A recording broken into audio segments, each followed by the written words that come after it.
Deuteronomy chapter 19. When the Lord thy God hath cut off the nations whose land the Lord thy God giveth thee, and thou succeedest them, and dwellest in their cities and in their houses, thou shalt separate 3 cities for thee in the midst of thy land, which the Lord thy God giveth thee to possess it. Thou shalt prepare thee a way, and divide the coast of thy land, which the Lord thy God giveth thee to inherit, into 3 parts,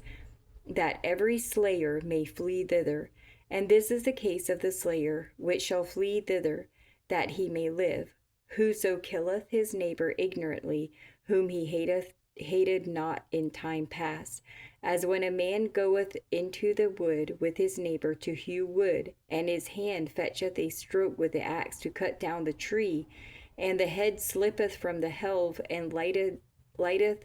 upon his neighbor that he die, he shall flee unto one of those cities and live, lest the avenger of the blood pursue the slayer while his heart is hot, and overtake him, because the way is long, and slay him, whereas he was not worthy of death, inasmuch as he hated him not in time past. Wherefore I command thee, saying, Thou shalt separate 3 cities for thee.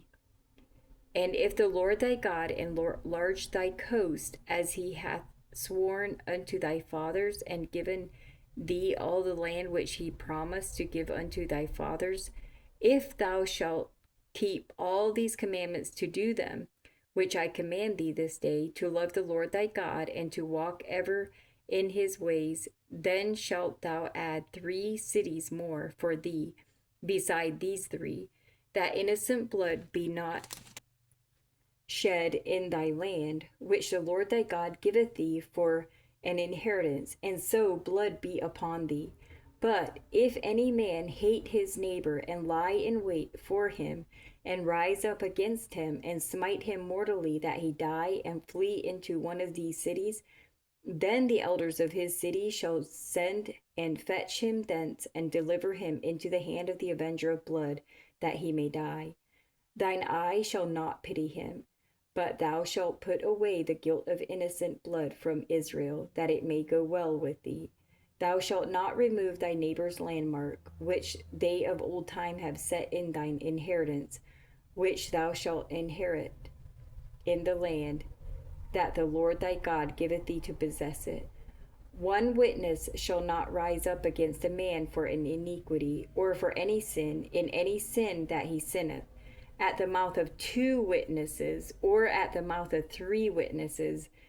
shall the matter be established. If a false witness rise up against any man to testify against him that which is wrong, then both the men between whom the controversy is shall stand before the Lord, before the priests and the judges, which shall be in those days. And the judges shall make diligent inquisition, and behold, if the witness be a false witness, and hath testified falsely against his brother, then shall ye do unto him as he had thought to have done unto his brother. So shalt thou put the evil away from among you. And those which remain shall hear and fear, and shall henceforth commit no more any such evil among you. And thine eye shall not pity, but life shall go for life, eye for eye, tooth for tooth, hand for hand, foot for foot.